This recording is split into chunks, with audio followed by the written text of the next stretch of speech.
Hello, Phil here from Wings of Pegasus, and welcome to another analysis video. On the agenda tonight, we have Steve Stevens with Billy Idol, and they're going to be playing their classic track, Rebel Yell, and this is going to be coming from 2002. So let's get the guys up on screen and see how they get on.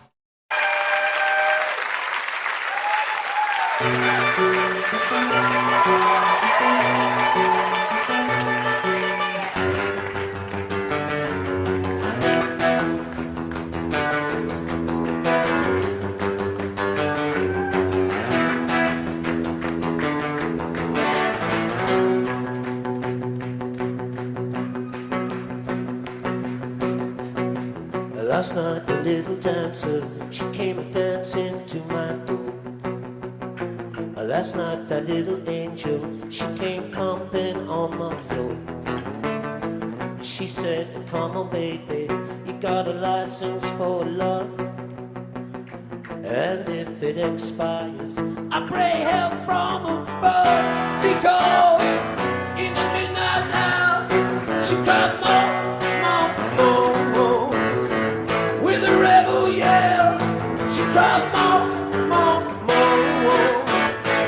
In the midnight hour, baby, more. With a rebel yell, more.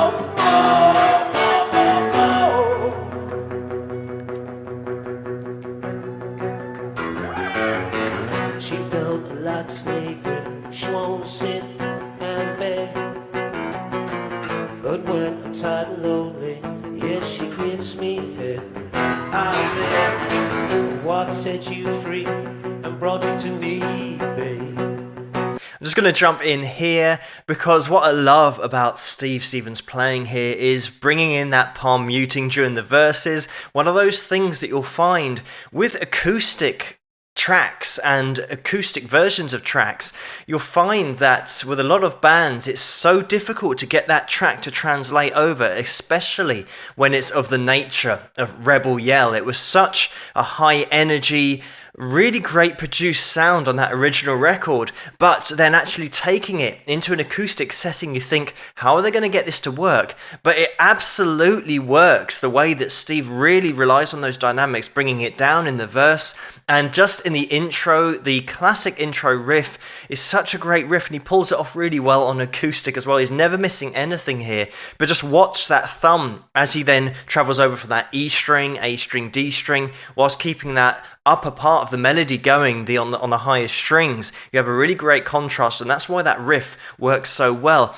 Also, Billy Idol's voice is absolutely spot on. When you have the original track, the fact that the vocals have got that full band behind it, it's a really produced sound. There'll be reverb and little tweaks that you can do to get it to sound really nice and full on that original.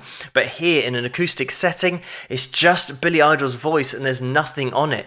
And you get a real appreciation here of Billy's control on that lower octave when he's singing, and then when he punches it into the chorus as well and leans into the sound and gets that grit on his voice. And he's one of these singers that seems to get easy vocal grit. It's not something that sounds really forced and like he's straining and that it's not quite going to be there. He's always on it, and especially in this setup, it's going to be so important to get a great vocal, and Billy Idol's definitely got that. Gives you that dynamic vocally. He's got a vocal dynamic range. Some singers just have to push it out there all the time. They're always leaning into the sound, and that's all they can do. And we've got exactly the same thing here happening with Steve's instrument. The fact that in the verses he's really palm muting, resting on those strings and just punching in that rhythm, but then when we get into the chorus he's now letting those strings ring out a little bit more in exactly the same way that Billy's using his voice. So it's really interesting to see the way that the instrument is played in exactly the same way that Billy is using the instrument of his voice. He's leaning into the sound in the chorus and Steve's letting the strings ring out more, and then in the verse Steve is then muting those strings and Billy's taking it down that octave and just having a lot softer sound with the vocal. And that's what you've got to do. In order for an acoustic version of a track to work, you've got to employ those dynamics. You've got to throw them in there. You've got to be aware of them, and then you've got to have the ability to actually be able to execute that live. And Billy and Steve certainly have got the ability to do that, and that's why it comes across so well. But let's have a little listen to some more.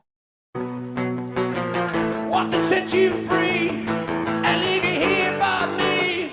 Because in a midnight hour she comes more with a rebel yell.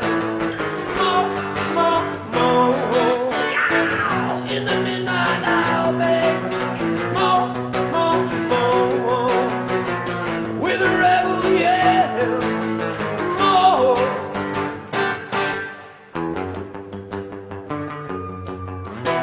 I live in my own heaven. I collected to go at the 7-Eleven. Yes, I'm out all night to collect a fare. Just so long as it don't fuck up my hair.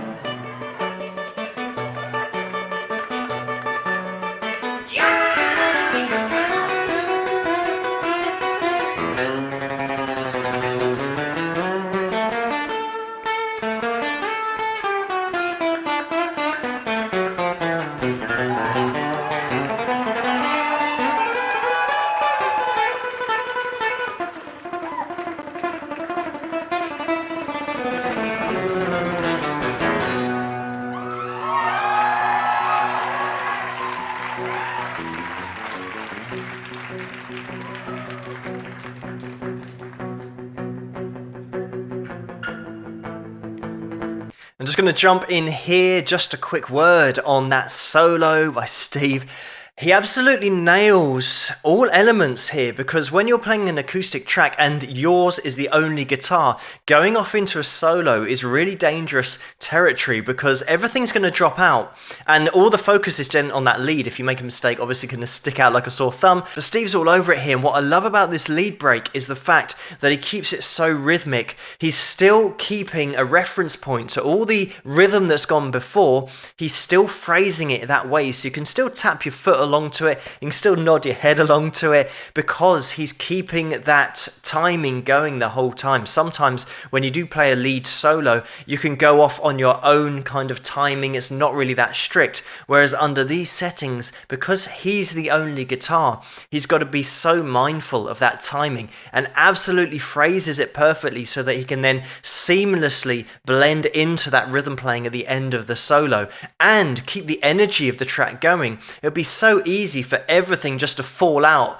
the bottom of this track whilst Steve's playing the solo if he doesn't do it exactly the right way. But Steve's one of those guys, he's been around, he knows exactly how to do it and how to arrange a solo when it's even just one guitar by itself. Keeps it so interesting, and then seamlessly we're now back into this rhythm playing, never missing a beat.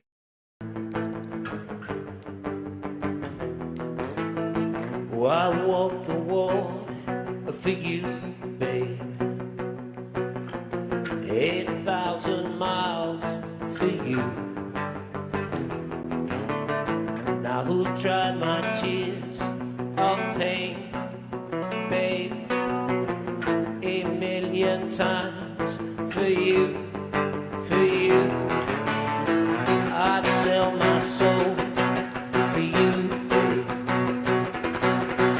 It wasn't money to burn for you, for you. I'll give you all and have nothing, babe. Just have you here by me, because in the midnight hour she come more with the rebel yell. She come more in the midnight hour, baby. More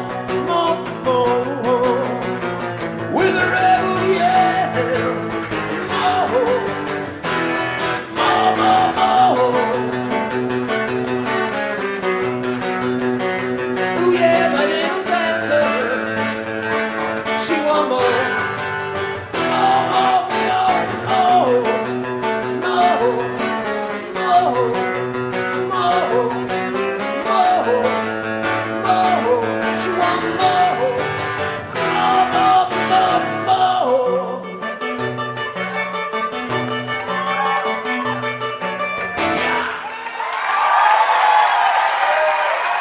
And there it is. What impresses me the most about this acoustic version is the fact that when you hear the original, you would really be racking your brains as to how this is going to work acoustically. Just a combination of great acoustic playing by Steve and Billy's appreciation of dynamics with his voice as well. But listen to Steve's dynamics throughout this whole performance. Rewind it back to the beginning. Listen to the palm muting that he's applying during the verses. Towards the end of the song here, you can really start to hear him open up on those strings and strum harder and really get that guitar to be more up front because Billy's leaning into the vocal a bit more. This is absolutely unplugged. This is as raw as it gets. Just pure vocal talent and pure playing ability just on a stage, just mic'd up, and that's it. No safety net here at all. But thank you so much for suggesting this video for me to take a look at. Keep those coming in the comments below. Let me know what you guys think. And if you like this video, please give it a thumbs up and subscribe. And I'll see you guys at the next one.